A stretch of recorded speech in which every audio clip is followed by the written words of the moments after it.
Sweden is destroying historical objects from the Iron Age. In order to save money, Viking artifacts are being melted down to scrap metal. So when ISIS purges historical artifacts, it's big news, but when Sweden does it, it's not. And now just think about it. If America had historical artifacts pertaining to Indians and they were like, oh, let's just throw this shit away because it's cheaper that way, people would be like, racist! That's so racist! You don't care about, like, people, man! But since it's about white people, nobody cares. Sweden has this indigenous population called Samer. That's the closest thing we got to an Indian equivalency, and if these artifacts were pertaining to them, I can't imagine the story being more of a controversy. But it's not, so it won't. This is not a big story in Sweden. There is no outrage, and I've only seen obscure blogs bring this up in English online. I've had a few people ask me whether or not it's actually true, and it is. This is a mainstream center-right newspaper called Svenska Dagbladet, and they are the ones who reported on this. So let's get into the issue of why this is happening and why it is a bad thing. Johan Runer is an archaeologist at the Stockholm County Museum. He tells us that when it comes to preserving old artifacts, the process is shit. It is arbitrary and neglected, especially when it comes to archaeological examinations before building houses and roads. Their main focus is to quickly and cheaply get all the cultural heritage out of the way so the machines can start building. Often there's a standing order from the local municipalities to preserve as few items as possible. During one excavation, they decided to throw away coins, knives, ornamented steel plates, rings, and weights from the Viking Age because they were considered meaningless. A different excavation found amulet rings used in Viking rituals and decided to throw those away. And the manager who was in charge of this decision defends himself by saying that archaeologists throughout all ages have been forced to prioritize so not to drown in objects. It should be noted that he works for the firm archaeologist at the State Historical Museum, so I'm going to use him as a general point of view in that world. Now he makes a valid point to a certain extent. Not everything that's old is worth preserving. If you already have a bunch of stuff from a particular era housed in museums, why would you need even more of the same stuff? Preservation is about representing an era and perhaps learning something new through old objects. It is not about keeping every single object. But that's kind of the thing here.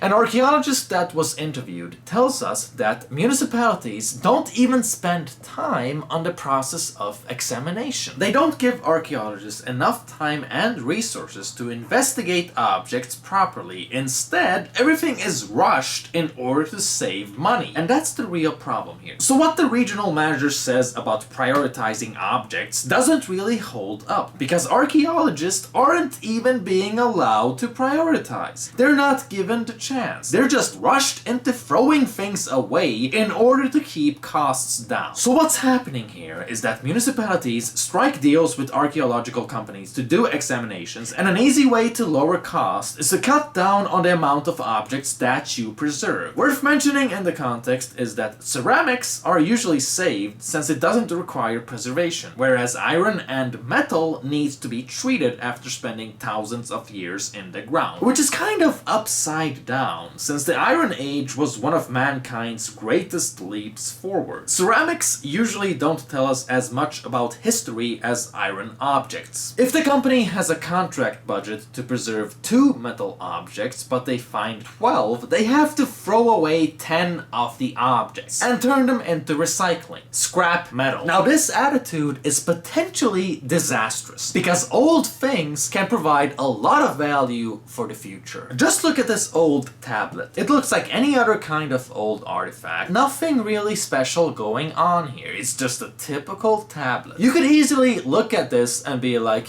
we already got one of those, then just throw it away. But this particular one actually rewrites history as we know it and shows us that the Greeks didn't develop math. And thanks to this tablet, it could actually change change how we calculate today. It also says in the article, the true meaning of the tablet has eluded experts until now, but new research by the University of New South Wales in Australia has shown that it's the world's oldest and most accurate trigonometric table, which was probably used by ancient architects to construct temples, palaces, and canals. So I guess the point here is that you should be really careful when you throw out old shit, because it's not like there's replicas of everything just lying around. And it's interesting to notice how one particular discovery in one particular country could reshape history for all of mankind outside of that specific country. So to put it simply, if you hate your cultural heritage enough to the point where you're willing to throw away historical artifacts, then you might be doing a disservice to other countries as well. Because that artifact might be tied to a greater history of the world, which includes black countries and the Middle East. So technically, you're being racist.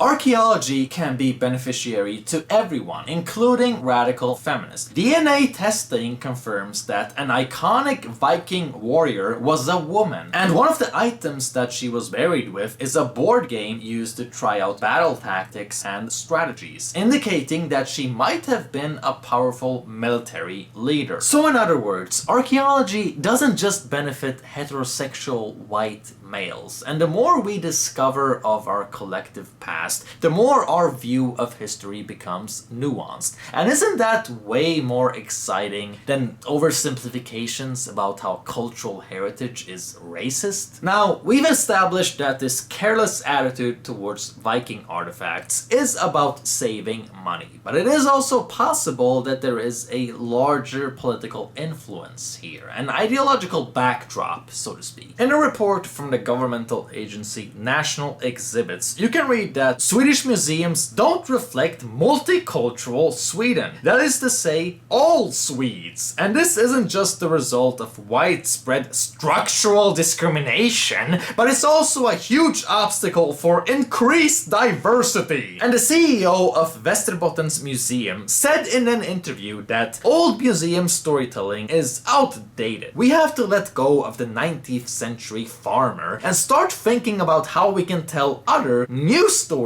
with those old houses. So the idea presented by these museum authorities is that Swedish museums exclude minorities just by merely depicting Swedish history, and therefore Swedish museums need to tell other stories, which really just means adapting museums to mass immigration, which kind of has an ISIS vibe to it. Put simply, even the world of cultural heritage that is museums has been infested with social justice bullshit. There's this thing called the annual museum meeting, where cultural elite hotshots gather, and I got hold of a document describing what type of seminars were hosted. Here's a lecture about Anders Breivik's terror attack in Norway, and it poses the question, how have museums been fighting racism and promoting multiculturalism in the light of this event? Here's a panel debate with the topic, how do you deal with our dark history? And the description reads, in order to fight nationalist and racist currents in society, it's important for museums to highlight those dark parts of our history. But how should one do that? The Unstraight Museum, a gender perspective on museums, cultural heritage, the local history movement, and xenophobia. How can museums, local history movements, and other actors in civil society work together for our cultural heritage to be experienced as inclusive and open to everyone? Landmine territory, xenophobia, minority groups, and museums. Ultranationalists are flirting with the LGBT movement in order to win favor with anti-Muslim sentiments. This is an example of mined territory containing power struggle, discrimination,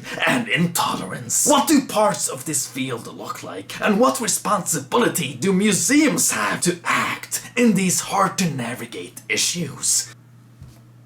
Why would museums even get involved with this? Museums and social issues shouldn't even be a thing, unless it's about, like, portraying the history of social phenomenons. What do museums have to do with white nationalists trying to convert scared faggots. And they should be scared. The Muslim world isn't nice to homos. Even a secular European country like Britain has massive problems with Muslim homophobia. Half of all British Muslims think that homosexuality should be illegal. Islamophobia makes perfect sense if you're gay. But yeah, That should give you an image of the mind food that museum workers are fed with. This is the type of social justice mentality that permeates the very institutions that are meant to preserve cultural heritage. and as usual, Sweden offers perverse irony unlike anything you'd find anywhere else. the director of the Röhsska Museum expressed how Swedishness is problematic. In the museum I work at, we have 3 different sections and they're titled in English. We name them Office, Collection, and Action. Some in our city feel it's concerning that we've chosen a different language than Swedish. This surprises and amuses me. Is it really the museum's job to preserve Swedish cultural heritage? Should we preserve its language and unique characteristics? Is it our job to present our culture as superior to all others? What is Swedish? And what is Swedish language? Or even more concerning, what isn't Swedish? All the people that the museum is for, are those people Swedes with the same cultural background and ethnicity? Or are they just consuming tourists? So, Swedish museums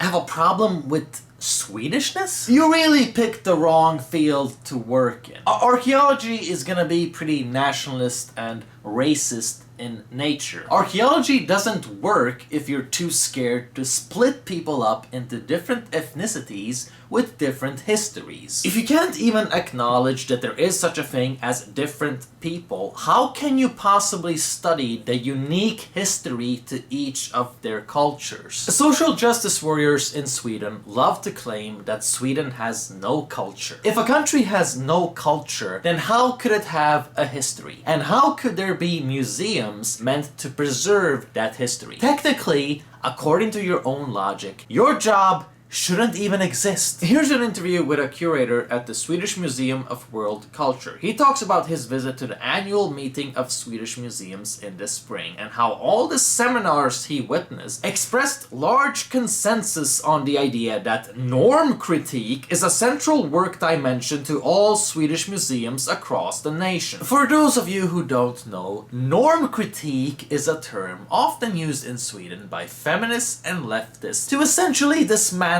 Swedish culture. Norm critique is when you talk about how outdated Swedish norms are while simultaneously trying to replace them with even more retarded norms. Norm critique is when you problematize gender roles to the point where all you're really advocating is reverse gender roles. It's when you promote multiculturalism because it is progressive, but then you protect regressive values solely because they are important. For example, someone who values norm critique will say that radical Muslims don't have to shake hands with women. We should respect their culture. It's just a different way of doing things. But if a white Christian guy didn't want to shake hands with women, he would get his ass blasted with a Jesus dildo. Basically, it's when you take a dump on Swedish culture while relativizing away all the negative parts of other cultures. So, put simply, the fact that he describes the working program of Swedish museums to be norm critique essentially tells you that Swedish museums are run by social justice warriors. He then goes on to say, during the spring meeting there was a lot of talk about tolerance, that we need to work for tolerance. But the question is, does tolerance and norm critique really fit together? I mean, our tolerance doesn't require any strong demands for us to change. To the contrary, it's about allowing the deviants to be as they are, even though they are a bit weird, a bit to the side, a bit behind the pack. And the risk of that is us enforcing the one-sided attention to the positive aspects of norms. We who tolerate are equal equal, rational, and norm critical. But what does it say about the people who have to be tolerated?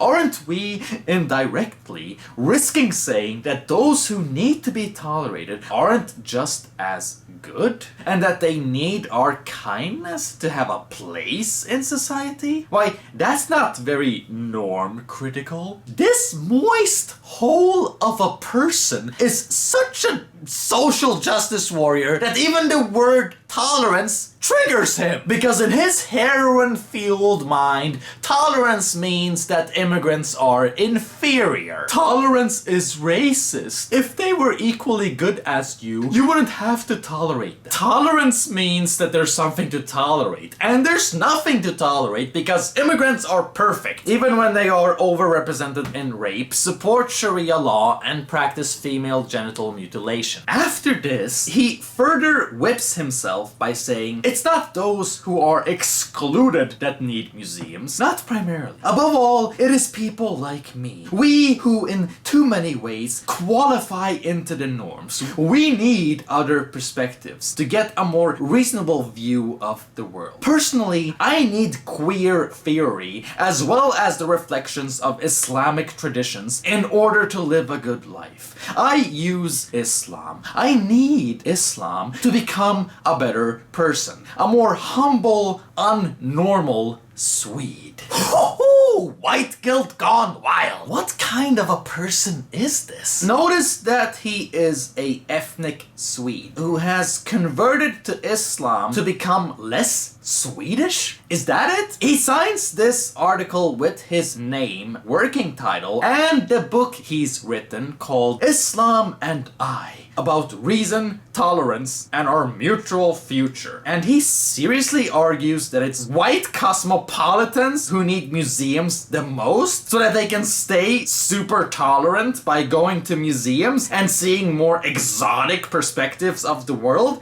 That is so backwards and unintentionally colonial that it's hilarious. This person is a living 4chan meme. I didn't even think people like him existed. Also, here's some of the opening exhibits this museum had on its first week. AIDS in the age of globalization. Voices from a global Africa. I understand that a museum about world culture is gonna deal with other countries than Sweden, but still, isn't that kind of weird? Museums should be about preserving that country's specific cultural heritage. And this guy's insane social justice self-hatred isn't exclusive to the World Museum. Rather, it seems to be spreading everywhere. It is utterly irrational that Swedish taxpayers are forced to finance Swedish museums that are uncomfortable with Swedish culture. And if you really want to be more diverse in how you depict cultural heritage, why not do something different and exciting, like how the Vikings traded slaves with North Africans and Arabs. A lot of Slavic people were subjugated there. There is an actual, factual, interesting way that this diversity approach could be done. But it would never happen, because when you are that scared of racism, you probably wouldn't want to depict non-whites as equally barbaric to the Vikings. Here's another example of how Swedish taxpayers are being abused. The government is gonna give 5 million in tax money to establish a democracy and migration museum in Malmö. This idea originates from the Green Party, who said that Malmö is a city with a unique history, partly because it's been at the front of activist movements, but also as the gateway to Europe. Many of the city's inhabitants came here through migration. It's important that their history is reflected too, and not just kings and Vikings. Okay, 3 things. Number 1, if you want to build a bullshit propaganda museum, that's fine, but do it with your own money. It is utterly disgusting how these people can only finance their bad ideas by stealing someone else's income. If you held a referendum,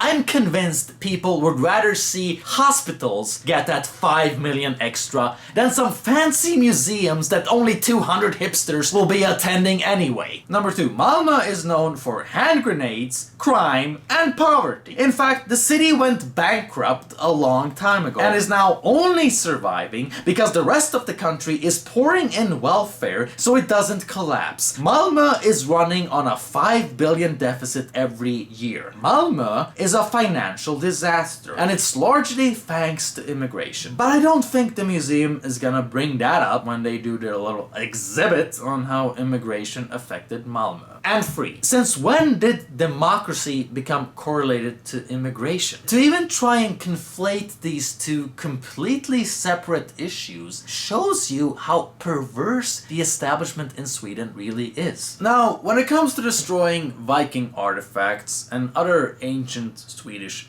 things, it reminds me of that thing ISIS is doing where they destroy historical artifacts and even mosques in order to wipe out a nation's history and replace it with their own legacy. This is called cultural genocide, and it isn't uncommon during times of war and conflict. The Taliban did this in Afghanistan, and both sides during the war in Bosnia did it to each other as well, although the Muslims got it worse. Sweden is doing that to itself, because that's how progressive we are. This can best be described as altruistic suicide. Self-sacrifice to the point where there's nothing left of you, because the road to hell is paved with good intentions. So sometimes it's good to be a little evil, a little selfish. It makes me think of that Confederate statue that was torn down in America by rabid left-wingers just because it had some association to slavery. And now people are asking for the same with other Confederate statues. It's typical authoritarian bullshit. The Nazis did this, the communists did this. It's a common thing for those who hate freedom and have no respect for the people. Because if you control history, then you control the narrative. And if you want to claim that Swedes don't exist as a people, then this action is perfectly in line with that narrative. Alexander Solzhenitsyn is a famous novelist and critic of communism. He spent time in Gulag and is attributed the following quote: "To destroy a people, you must first sever their roots." Basically, if you want to control a people, tell them what their history is on your own terms. I think that's worth pondering in this context. Although I don't think that what happened here with the Viking artifacts is a conscious agenda. I think that people just kind of operate mindlessly on whatever the status quo is. Because when you invest a substantial percentage of tax money on mass immigration, gender studies, and fancy salaries for politicians, then you're not gonna be able to afford much else. I'm not surprised by this. Psych wards don't have resources, hospitals don't have resources, and the police doesn't have resources. That's just naming a few areas. So why should archaeologists get any resources? What you are seeing here is just another way that an irresponsible migration policy can mess up a country. So on that note, let me give a shout out to Poland. You people are doing the right thing, and you got some sensible politicians over there who actually care to represent you. Keep giving a middle finger to the European Union, because let me tell you this from experience, living in Sweden, knowing and feeling all the social and financial effects of our immigration policy. Whatever sanctions and fines and punishment the European Union has planned on giving you is gonna be way cheaper than if you accept mass immigration. Take my word on that. Na zdrowie! Osynlig hand, marionettens trådar i en cirkus för dårar, genomskådat som politisk pyssel och spårat till lögnarna polismarna i Bryssel och deras osläckbara törst. Du ska få ett tips, våra ägare bär slips. När vi går på planken då får bankerna gå först, för vi sjunker snabbare än en räntekurs.